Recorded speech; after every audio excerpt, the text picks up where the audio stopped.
주님 감사합니다. 오늘도 새로운 한 주와 그리고 새로운 또 한 주의 새벽 기도를 시작할 수 있도록 싸우니 주님께서 이 기간 동안에 저희들 건강을 지켜주시고 안전을 지켜주시기를 또 간구드립니다. 하나님, 저희들에게 항상 말씀하여 주심에 감사드립니다. 특별히 오늘부터 산상수훈에 대해서 함께 묵상을 해가게 됩니다. 예수님께서 그리스도인의 삶의 가장 본질에 대하여 그리고 핵심에 대하여 말씀해 주신 이 부분들을 통하여서 아침마다 저희가 풍성한 은혜를 누리도록 하여 주시고 저희의 삶을 다시금 주님 앞에서 새롭게 하고 또 방향을 명확하게 해가는 귀한 기회가 될 수 있도록 은혜 베풀어 주시옵소서. 감사하며 사랑하는 예수님 이름으로 기도드렸습니다. 아멘. 네, 마태복음 5장 1절부터 16절 같이 보겠습니다.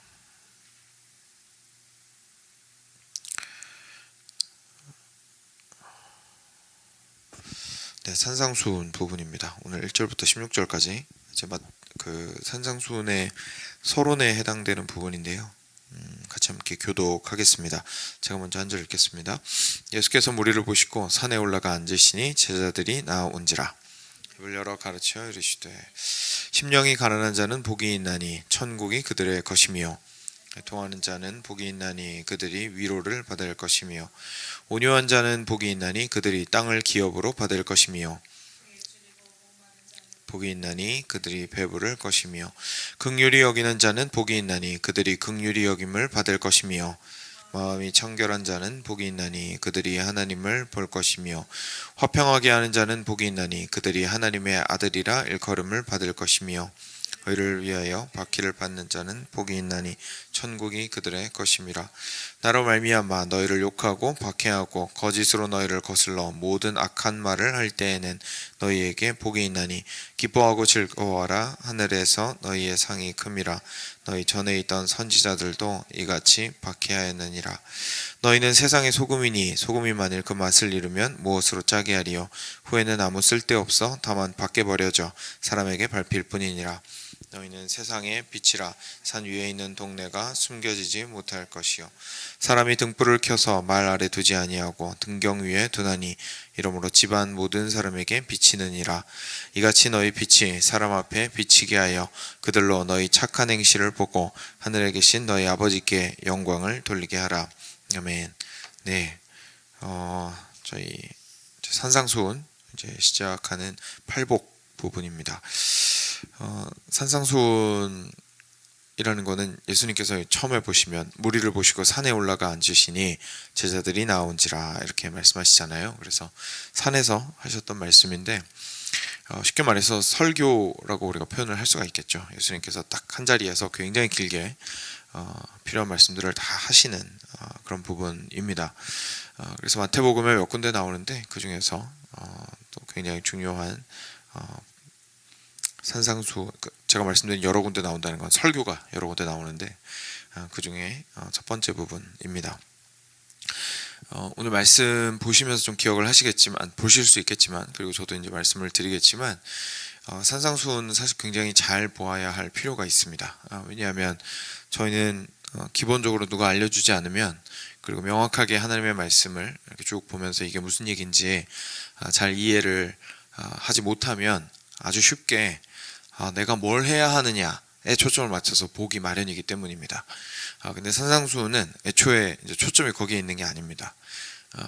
처음부터 하나님께서 우리를 어떤 사람으로 만드셨는지를 말씀해 주시는 부분이거든요. 그래서 쉽게 말해서 우리가 힘을 내서 열심히 이렇게 살면 하나님이 복 주실 겁니다, 이 얘기를 하는 게 아니고요. 우리는 은혜로 이런 사람이 이미 되었습니다 라는 것을 의미하는 겁니다.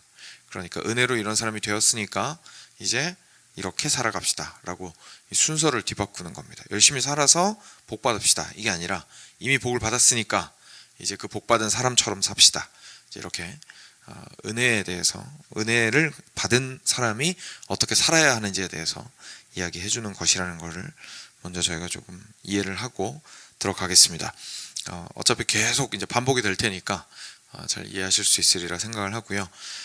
좀 아쉬운 거는 지금 1절부터 16절까지를 본문으로 잡아서 이야기를 하는데, 사실 어떤 분은 보신 적이 있겠지만 소금 한 주제로 책을 한 권을 쓰고 빚 한 주제로 책을 한 권을 씁니다. 그리고 팔복도 한 줄에 하나씩 사실 설교를 해도 모자랄 정도의 내용이죠. 그래서 저희가 그냥 아쉬운 대로 새벽에 저희가 하나님 앞에 어떻게 기도해야 하고 또 어디에 좀 초점을 맞추고 보아야 하는지에 저희가 무게중심을 두고 얘기를 좀 해보도록 하겠습니다. 그래서 다음번에 또 하나님께서 기회 주시면 좀 상세하게 함께 나눌 기회가 있으면 좋겠습니다. 그래서 팔복부터 먼저 시작을 하게 되는데요. 8가지인 것을 저희가 간단하게 좀 보면 3절부터 시작되죠. 심령이 가난한 사람은 복이 있습니다. 그죠? 천국이 그들의 것임입니다. 그래서 심령이 가난하다라는 거는 이제 말 그대로 마음이 가난하다는 건데, 이게 마음이 가난하다라는 거는 마음이 어떻게 가난하겠습니까? 그죠? 돈으로 먹고 사는 것도 아닌데, 그러니까 쉽게 말해서 마음이 결핍되었다는 거죠. 마음이 제가 뭔가 이제 우리 식으로 얘기하면 허하다 이런 건데, 근데 허하다는 사실 그냥 좀 신세한탄에 가깝죠. 마음이 허하다 이런 건데, 그게 아니라 좀 정확하게 이 마음이 굉장히 궁핍하고 마음이 너무 결핍되어 있고 마음이 채움이 필요하고 내 마음이 너무나 참 비어 있고 그래서 결과적으로 하나님이 참 필요합니다. 나의 이 마음의 빈자리가 너무 커서 하나님이 너무 필요합니다. 그런 사람이 있는 건데, 그런 사람에게는 뭐라고 얘기하시냐면 천국이 그들의 것입니다 라고 얘기를 하십니다. 천국은 결국 하나님의 나라죠. 하나님의 다스리심이 그들에게 임할 것이다 이런 뜻입니다. 그래서 예수님께서 오셔가지고 회개하라 천국이 가까이 왔느니라 이렇게 얘기하셨잖아요. 그러니까 그게 여러분 돌이키십시오, 하나님께서 다스리십니다, 이제 이런 거거든요. 그러니까 마음이 가난하여서 갈급한 자, 하나님을 애타게 찾았던 사람이 있다면 여러분 걱정하지 마십시오. 하나님의 나라가 다시 말해서 하나님의 다스리심이 그들에게 임할 것입니다, 이런 얘기입니다. 나중에 8가지 다 보고 나서 좀 종합해서 얘기를 해드리겠습니다. 두 번째는 애통하는 사람은 복이 있는데 그들은 위로를 받을 것입니다. 그래서 애통하다라는 거는 말 그대로 이제 마음이 아파하는 사람인 거죠. 그러니까 이게 은근히 보시면은요, 이게 팔복의 순서가 있습니다. 그러니까 위에서부터 의미가 쭉 있거든요. 그래서 첫 번째 방금 저희가 보았던 것처럼 마음에 결핍이 있어요. 그럼 이 사람은 어떻게 될까요? 그러니까 그냥 그러려냐고 주저앉아 있는 게 아니라 하나님 제 마음 좀 채워주세요 하고 너무너무 애통해하는 거죠. 이 지금 현재 상황에 대해서 하나님이 없고 내 마음이 공허하고 세상의 어떤 것으로도 내가 만족할 수 없고, 그런데 계속해서 하나님의 뜻에는 벗어나면서 살아가려고 하고 있고, 그래서 궁극적인 삶의 목적도 사실 잘 모르겠고, 주변의 풍파에 의해서 일희일비하고 항상 너무 쉽게 넘어지고, 아니면 또는 조금만 올라가면 쉽게 부풀고 하는 그런 연약한 모습들을 보게 될 때에, 스스로를 좀 보게 될 때에 그것을 보고 애통할 수밖에 없는 거죠. 하나님 저 왜 이 모양이죠? 그죠? 하나님 저 너무 괴롭습니다. 하나님 저는 왜 이렇게 항상 결핍되어 있고, 그리고 결핍된 가운데 제가 좀 담대하고 당당하게 그리스도인답게 살아가지 못하는 걸까요? 하나님 하면서 눈물을 흘릴 수밖에 없습니다. 애통할 수밖에 없죠. 애통하는 사람에게 하나님께서 예수님께서 이렇게 말씀하시는 거죠. 걱정하지 말아라. 애통하는 너희여 분명히 위로를 받게 될 것이다. 너희의 그 애통함이 기도 응답을 얻게 될 것이다. 다시 말해서 더 이상 애통하지 않고 체험을 얻게 될 것이다. 근데 방금 왜 애통했다고요? 하나님이 없어서. 그죠? 그리고 하나님 뜻대로 내가 살지 못해서, 내가 너무 죄인이어서 애통했다고 했잖아요. 그런데 위로를 받게 될 거라는 거니까 무슨 얘기입니까? 용서가 임할 것이다. 그리고 빈 가슴에 하나님께서 반드시 임하실 것이다. 하나님의 다스리심이 너희와 함께 하실 것이다. 그래야 저희가 위로를 받을 거 아닙니까? 그죠? 저희가 아픈 이유가 저희의 죄악됨이고 저희가 하나님이 없어서 아픈 거니까요. 그 다음에 세 번째로는 온유한 자는 복이 있나니 라고 얘기하십니다. 이것도 마찬가지입니다. 쭉 연결이 됩니다. 여러분 애통한 사람은 온유할 수밖에 없습니다.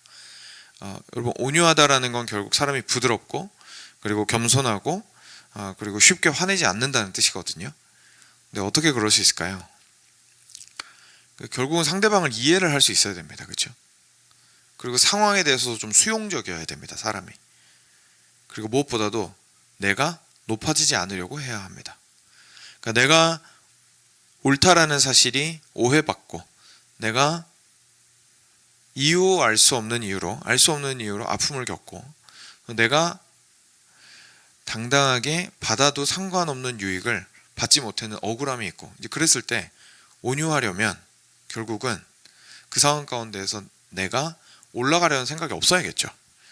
그러니까 막 높아지려고 하고 내가 옳다는 사실이 증명되는 것이 중요하고 나의 영광이 조금이라도 감하는 것이 용납할 수 없고 이제 그렇게 되면 당연히 사람이 온유해질 수가 없습니다. 조바심도 나고 그죠? 이렇게 하다가 잃어버리면 어떡하지? 이렇게 하다가 남들한테 무시당하면 어떡하지? 조바심도 나고 두려움도 생기고 또 분노도 막 올라오거든요. 그러니까 사실 사람이 온유하기가 힘들죠. 온유하려면 결국 사람이 애통해야 됩니다. 그러니까 먼저 마음이 가난하고 그리고 그 가난한 마음에 하나님이 없어서 가난해진 마음에 하나님을 구할 수 없고 찾을 수 없다는 사실로 애통해야 하는 사람은 아주 자연스럽게 마음이 온유해집니다. 그래서 부드러운 마음으로 사람을 대하게 되고 그리고 자기 자신도 쉽게 분노하지 않을 수 있게 되죠. 그런 온유한 마음을 가진 사람한테 그들은 복이 있을 겁니다. 왜냐하면 그들이 땅을 기업으로 받을 것이기 때문입니다. 여기서 말하는 땅은 부동산 땅이 아니라 지금 계속 하나님 나라를 얘기하는 거예요. 그래서 앞부분에 있는 거는요, 하나님의 나라를 애타게 찾는 사람의 마음 상태를 말해주는 거고요.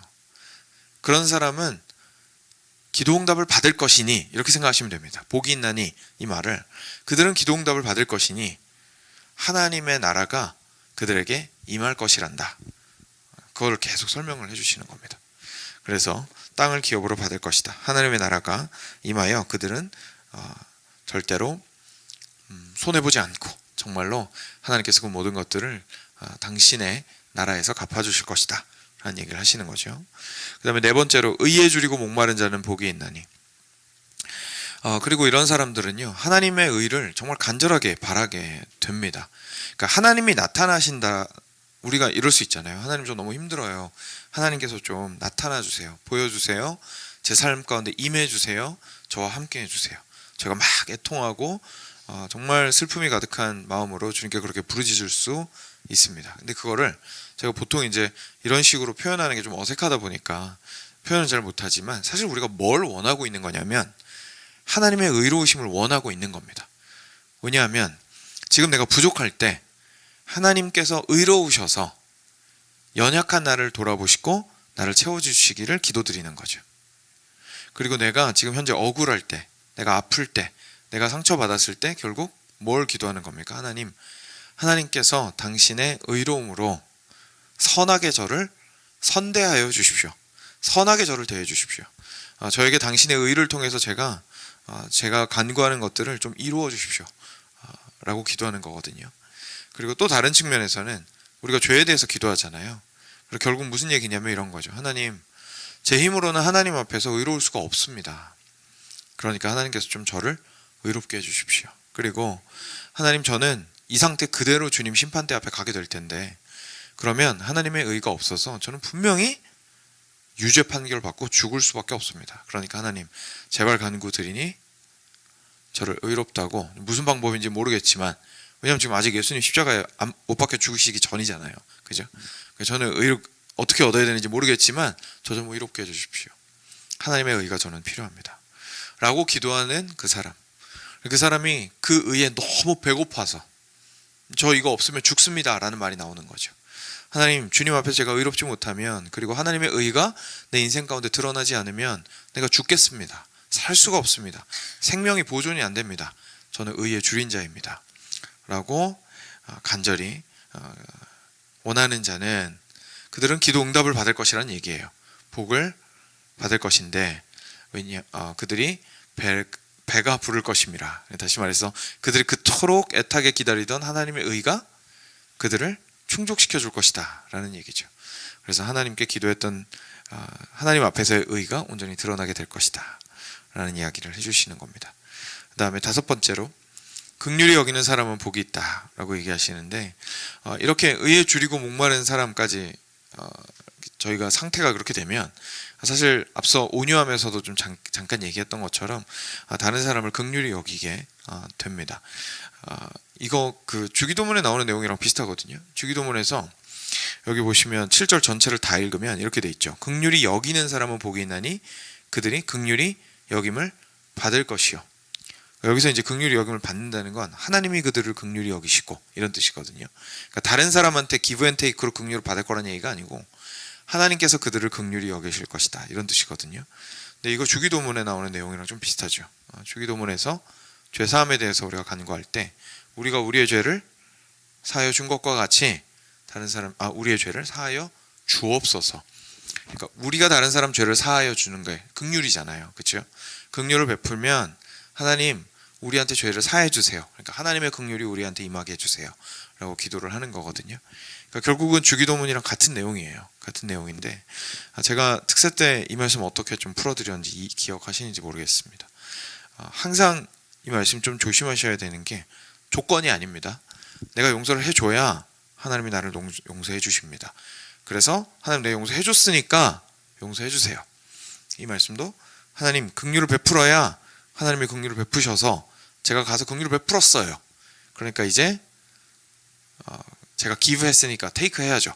하나님께서 긍휼을 베풀어 주세요. 이런 뜻이 아니라 저희가 마음이 애통한 사람은 이미 하나님께 은혜와 긍휼을 받은 사람이 되고, 그죠? 왜냐하면 애통해야 하나님의 은혜를 받을 거 아닙니까? 난 필요한 게 전혀 없는데 하나님의 은혜를 어떻게 받겠어요, 그죠? 그러니까 애통한 사람은 하나님의 은혜가 너무 필요한 사람이고 그 기도의 응답을 받겠죠. 그래서 그 은혜를 받은 사람이 먼저 긍휼함을 입고 그 긍휼함을 입은 것으로 다른 사람을 긍휼히 여길 거라는 얘기입니다. 그리고 그 사람에게는 본인의 아픔에 대해서도 하나님께서 그를 긍휼히 여기실 거라는 거죠. 그래서 항상 하나님의 은혜를 먼저 받은 자라는 것을 저희가 좀 전제로 하고 이 말씀을 볼 필요가 있습니다. 그런 뜻입니다. 그래서 그 특세 때 저희가 주기도문 살펴볼 때에 그 죄사함에 대한 부분들 한번 기억해 보시면 동일하게 적용되는 내용이라고 생각하시면 되겠습니다. 그리고 일곱 번째인가요? 여섯 번째인가요? 네. 마음이 청결한 자는 여섯 번째죠. 마음이 청결한 자는 복이 있나니 그들이 하나님을 볼 것이며 이것도 결국 그렇습니다. 그러니까 결국은 마음 지금 이제까지 앞에서 살펴봤던 그 심령이 가난하고 그리고 애통해하고 그리고 온유하고 의에 줄이고 목마르고 막 이런 사람들은 전부 다 하나님을 지금 너무너무 보고 싶은 거거든요. 그렇죠? 하나님을 너무너무 보고 싶은 거거든요. 근데 이런 사람들한테는 특징이 생기는데 그게 뭐냐면 하나님 앞에서 자신의 마음을 청결하게 하고자 하는 겁니다. 그 당시에 바리새인들은 뭘 깨끗하게 하려고 했습니까? 겉모습을 깨끗하게 하려고 했습니다. 그렇죠? 그러니까 그 차이를 지금 예수님께서 보여주시는 거예요. 겉모습을 자꾸 깨끗하게 하려고 하는데 그래가지고 하나님 앞에서 이쁨 받아서 하나님 앞으로 나아갈 수 있는 좀 당당하게 하나님 앞에 나아갈 수 있는 사람이 되었으면 좋겠다고 생각하는데 여러분 그게 아닙니다.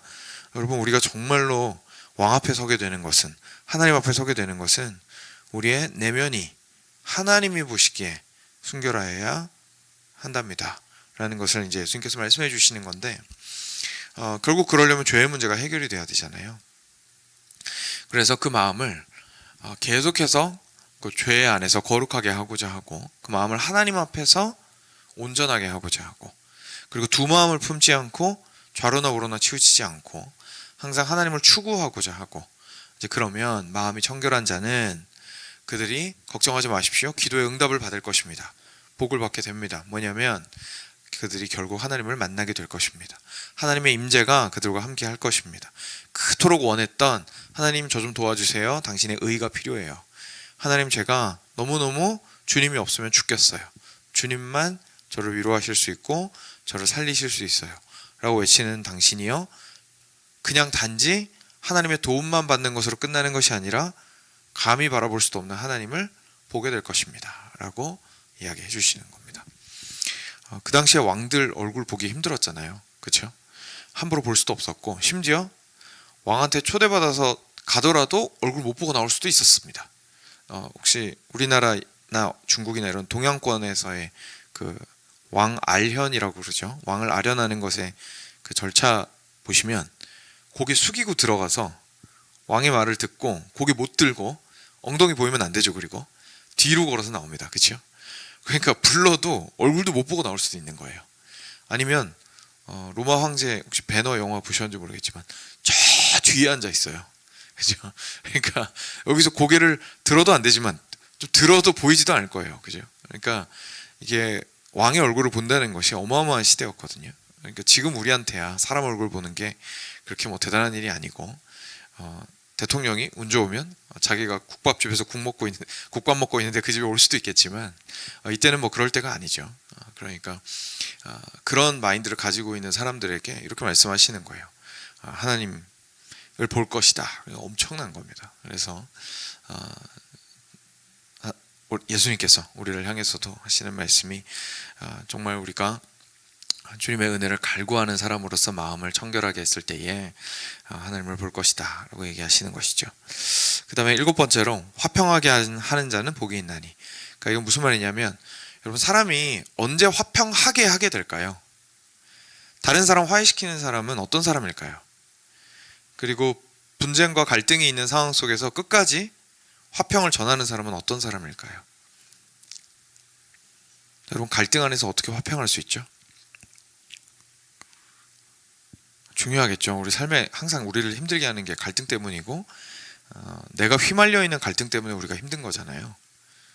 근데 우리가 언제 그때 화평하게 할 수가 있죠? 상황을 초월해야죠. 그죠? 그러니까 양쪽에서 막 피 터지게 싸우고 있어요. 근데 저희가 양쪽에 편들면 화평할 수 있을까요? 없을까요? 없죠. 어느 쪽이든 서게 되면 저희는 화평할 수가 없거든요. 근데 항상 또 문제가 뭡니까? 저희가 거기에서 안 싸우고 슥 하고 빠져나오면 뭐가 문제죠? 야, 너 빨리 편을 정해. 넌 도대체 누구 편이야? 요구가 들어옵니다. 왜냐하면 거리두기를 시전하는 순간, 그죠? 그러니까 내가 좀 화평하려고 거리를 두는 순간 나는 남이 되어버리잖아요. 그러니까 그래서 화평하게 하기가 힘든 거거든요. 그러니까 내가 남이 되어야 화평하게 되든지, 아니면 둘 사이에 들어가야 되는데 둘 중 사이에 들어가게 되면 편을 들어야 되니까 도저히 화평하게 할 수가 없는 거예요. 그러니까 궁극적인 의미에서 화평하게 하려면 저희가 하나님의 관점에서 화평한 사람이 먼저 되어야 합니다. 저희 스스로가 하나님의 화평이 우리 안에 있는 사람이 되어야 상황도 객관적으로 보면서도 사랑할 수 있는 사람이 되는 거죠. 상황 속에 뛰어들 수 있는 사람이 되는 겁니다. 그런데 여기에서 뭐라고 얘기하냐면, 화평하게 하는 자는 이렇게 돼 있잖아요. 그러니까 무슨 말이냐면, 아까 긍휼히 여기는 자랑 똑같은 겁니다. 먼저 긍휼을 받은 사람인 것처럼 먼저 그가 하나님 안에서 온전한 화평을 가진 사람인 거죠. 누구의 화평이요? 하나님의 화평이. 사람들과 사이좋고 이런 걸 얘기하는 게 아니라 하나님 안에서의 화평함이 이미 있는 자라는 겁니다. 마치 이틀 전에 저희가 평안의 복음의 신에 대해서 좀 살펴보았던 것처럼 그러한 것이 그 안에 있는 자라는 얘기입니다. 그래서 하나님의 화평이 이미 임한 자에게는 복이 있는데, 왜냐하면 그들은 결국 하나님의 아들이라 일컬음을 받을 것이기 때문이다. 무슨 말이냐면 하나님과 같은 마음을 가지고 있다, 이 얘기예요. 그죠? 하나님의 자녀는 핵심이 뭐에 있냐면 하나님을 닮았다는 데 있습니다. 그죠? 우리가 아이를 낳으면 얘가 내 애야 라고 굳이 얘기하는 이유는 내 피를 이어받았을 뿐만 아니라 실제 나를 닮았잖아요. 성격도 닮았고, 심지어 안 닮았으면 좋겠는 것도 닮았고, 그죠? 근데 감사하게 우리 하나님은 온전하셔서 우리가 하나님을 닮으면 좋은 것만 닮겠지만, 결국 하나님의 자녀라 일컬음을 받게 될 것이다. 내가 마치 하나님을 본 것 같다라는 얘기를 들을 거라는 얘기거든요. 그러니까 하나님과 닮아 있다라는 뜻이죠. 하나님의 화평이 그 안에 거한 자들은 하나님을 닮아 있다라는 얘기입니다. 그리고 마지막으로, 의를 위하여 박해받는 자는 복이 있나니 천국이 그들의 것이다. 여러분, 어떻게 하면 의를 위하여 박해받을 수 있을까요? 아까 앞에서 말했던 화평하게 하는 자랑 똑같습니다. 여러분, 자기가 생각하는 의로움이, 옳고 그름의 기준이 그냥 교과서에서 배운 것에 불과하다면 절대로 그것을 위해서 박해받을 수 없습니다. 그죠? 그러니까 이게 옳고 그름의 문제랑 내가 그 옳고 그름을 지키는 거랑은 전혀 다른 문제입니다. 옳고 그름은 옳고 그름이지만 옳고 그름 때문에 내가 고통받아야 된다면 그딴 옳고 그름은 필요 없다라고 얘기하는 것이 이제 우리들이죠. 실제 손해가 우리한테 발생을 하면 의에는 아무도 관심 없습니다. 근데 내 손해보는 거에 상관없이 의롭다라는 것을 추구하려면, 그래야 박해를 받을 수가 있잖아요. 박해받아도 상관이 없어야 되니까. 나는 내가 고통스러운 것보다 의로움 가운데 서 있는 것이 훨씬 더 중요해 라고 얘기할 수 있어야 박해를 받을 수 있을 거 아닙니까? 그러면 그런 사람의 마음속에는 뭐가 들어있는 걸까요? 하나님이 계신 거죠. 절대적인 의의 기준이신 하나님이 계신 거고, 그 하나님은 그 안에 살아 계신 겁니다. 남 얘기가 아닌 거고, 죽어있는 하나님이 아닌 거고, 날 편안하게 해줄 때만 하나님이 아닌 거죠. 절대적인 기준에 하나님이 의의 공급자로서의 하나님이 그 마음의 중심에 가득히 차 계신 거예요. 그러니까 그런 사람을 얘기하는 겁니다. 그래서 의를 위하여 박해받는 사람은 당연히 복을 받을 것인데, 처음에 얘기했던 심령이 가난한 자와 같이 천국이 그들의 것입니다. 하나님의 나라를 그들이 이어받게 될 것이다. 그러니 이미 하나님 나라 백성이니까 자기가 하나님 나라 의에 따라서 박해를 받는 것에 대해서 그것을 견딜 수 있는 힘이 있다는 얘기죠. 그리고 이런 일은 11, 12절에 그냥 추상적인 상황으로 일어나지 않고 실제로 너희들한테 일어날 것이다 라는 얘기를 11, 12절에 하시는 겁니다. 나로 말미암아 너희를 욕하고 박해하고 거짓으로 너희를 거슬러 모든 악한 말을 할 때에는 너희에게 복이 있나니. 그러니까 지금 이 말이 너희에게 해당된다는 얘기를 예수님이 좀 하시는 거예요. 실제로 박해를 받을 거야. 핍박이 너희에게 올 거야. 너희가 실제로 의로움 때문에 힘들어질 거야. 그런데 오히려 그때에 기뻐하고 즐거워하거라. 왜냐하면, 왜 그러냐면 하늘에서 너희의 상이 크기 때문이란다. 왜냐하면 하나님의 나라 백성이잖아요. 그죠? 하나님 나라 백성이잖아요. 하나님 나라 백성에게 너희의 상이 크단다. 너희 전에 있던 선지자들도 이같이 박해하였단다. 그러니까 중요한 건 너희가 박해받아서 고생하느냐 아니냐가 아니라 너희가 의의 편에 서 있느냐, 하나님 나라 백성이냐, 하나님의 자녀냐, 하나님을 닮았느냐, 하나님을 그 무엇보다 구하느냐, 하나님을 누구보다 사랑하느냐에 대한 문제란다 라고 예수님께서 이제 이야기해 주시는 겁니다. 소금과 빛은 역시나 얘기할 시간이 없겠군요. 그래서 여러분, 팔복 모르겠습니다. 들으시면서 얼마나 좀 와닿으셨는지 모르겠는데, 이게 앞서 말씀드린 것처럼 너무 오해하기가 쉽게 이렇게 오해하기 좋게 읽을 수가 있거든요. 저희가 이걸 읽으면 이렇게 생각하는 거예요. 애통하는 사람은 복이 있어서 위로를 받을 것이니까 위로를 받으려면 내가 애통해야 되는구나. 그러니까 애통하자 이렇게 되는 거예요. 그게 아니라요. 여기에 소금과 빛에 대해서 중요한 거 하나만 말씀드리면, 여기 두 번 다 뭐라고 나오냐면 너희는 세상의 소금이니라고 나옵니다. 그리고 너희는 세상의 빛이라 라고 나옵니다. 여러분, 이 말은 무슨 말이냐면 되라라는 얘기가 아니고요, 이미 그렇다는 얘기입니다. 너희는 소금이다. 너희는 세상의 빛이다. 우리는 이해가 안 되죠. 왜냐하면 우리는 세상의 빛이나 소금으로서 살 만큼 멋있게 살지 않거든요. 우리 되게 비실비실하게 살잖아요. 근데 이다라고 얘기하면 이해가 안 되는 거예요. 그래서 우리는 어떻게 이해하냐면, 뭘 이다야, 그렇게 되면이겠지. 그러니까 내가 열심히 살아서 소금의 맛을 조금이라도 내면, 그리고 내가 조금이라도 빛처럼 살면 되겠지. 아닙니다. 기독교 신앙은 내가 만들어내는 신앙이 아닙니다. 그래서 우리가 이미 세상에 비치고 소금이라는 얘기를 하시는 거예요. 이 논리가 지금부터 시작해서 산상수훈 끝까지 갈 겁니다. 그러니까 팔복에도 당연히 해당되는 이야기입니다. 그러니까 팔복도 그런 얘기가 아닌 거예요. 애통하면 내가 복을 줄게, 그런 얘기가 아니고, 지금 무엇을 얘기하고 있냐면 그리스도인의 마음 가운데 무슨 일이 일어나는지를 설명하시는 거예요. 그래서 이걸 확 하고 풀어내면 이런 거죠. 그리스도인이라면 너희의 심령은 가난할 것이란다. 이런 얘기입니다. 그리스도인이라면 너희는 애통할 것이란다. 애통해라 이게 아니라 참 그리스도인이라면 너희는 애통할 것이란다. 너희는 참 그리스도인이라면 너의 마음은 온유할 것이다. 너희가 참 그리스도인이라면 의에 줄이고 목마를 것이다. 너희가 참 그리스도인이라면 긍휼히 여길 것이다. 너희가 참 그리스도인이라면 마음이 청결할 것이고 화평하게 할 것이고 의를 위하여 박해를 받을 것이다. 왜요? 그리스도인이라는 그 정의가 행위에 있지 않기 때문입니다. 그러니까 뒤집으면 안 돼요. 의에 줄이면 네가 그리스도인이야. 그죠? 열매를 맺으면 그리스도인이야. 마음이 청결하면 그리스도인이야. 아니요, 그게 아니라 그리스도인이면 마음이 청결할 거야. 그리스도인이면 온유할 거야. 이게 무슨 말이죠? 그리스도인이 되는 게 내 행위에 있는 게 아니라 내 행위를 가지고 내가 이걸 했으니까 난 그리스도인이에요 이렇게 말하는 게 아니라 뭐 때문에 그리스도인이라는 겁니까? 뭘까요? 저희가 3년 내내 얘기한 것 같긴 합니다. 성령께서 계시면, 내 안에 성령께서 계시면 그 상태가 나를 그리스도인으로 만들어준다는 거예요.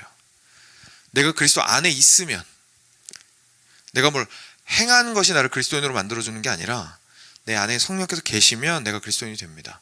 그리고 내 안에 성령께서 계시다면 이런 모습이 드러날 겁니다. 이런 모습이 드러난 사람은 그리스도인이기 때문에 그 사람들은 복을 이미 받은 겁니다. 그래서 그들은 하나님의 백성입니다. 하나님의 나라에 이미 속해 있습니다. 라는 얘기를 그들에게 계속해서 해주시는 겁니다.